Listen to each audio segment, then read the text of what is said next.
और जगह हम रहती ना टाइसन करिया लड़का से फ्री में ब्याह ना करती। जग्गू जी ऊपर हो, वीडियो कॉल पे बात करे के पड़त। नमस्ते प्रणाम, आप सब देख रहल बानी भोजपुरी प्लस। था आज के ई ट्रेलर रिव्यू बा भोजपुरी फिल्म जस्ट मैरिड के। जी हाँ, जोना के ट्रेलर काल्हे रिलीज भइल बा, जोना में आप लोगन के देखे के मिली हैं परवेश लाल यादव जी, नीलम गिरी, संतोष पहलवान और भी अनेकों कलाकार।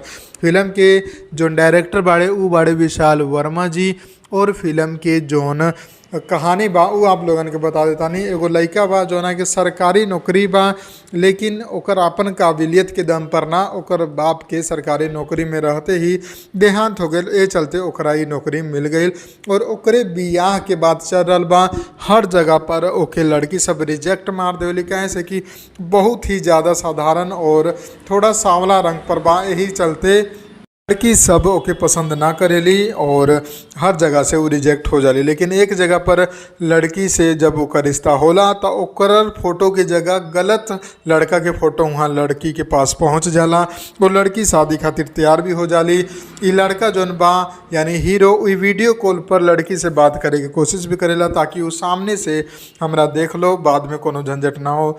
लेकिन वीडियो कॉल कनेक्ट ना हो पावेला कुछ तकनीकी कारण से।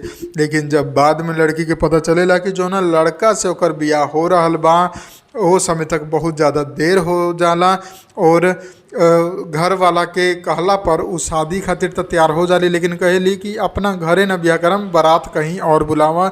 और बियाह के बाद भी वो दुल्हा के तो दोषी ना मानेली, लेकिन ओके अपना पति के रूप में स्वीकार ना करेली।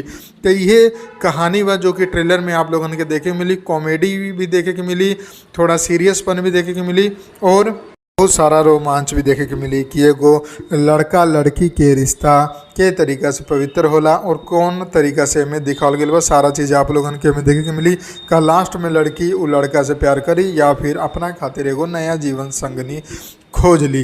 तो आप लोग बताई आप लोगन की ट्रेलर रिव्यू कैसे लागल, पसंद आए बता लाइक करी, ज़्यादा से ज़्यादा शेयर करी। हम मिलम आप लोगन के एगो नया वीडियो में, तब तक खातिर जय हिंद, जय भोजपुरी, प्रणाम।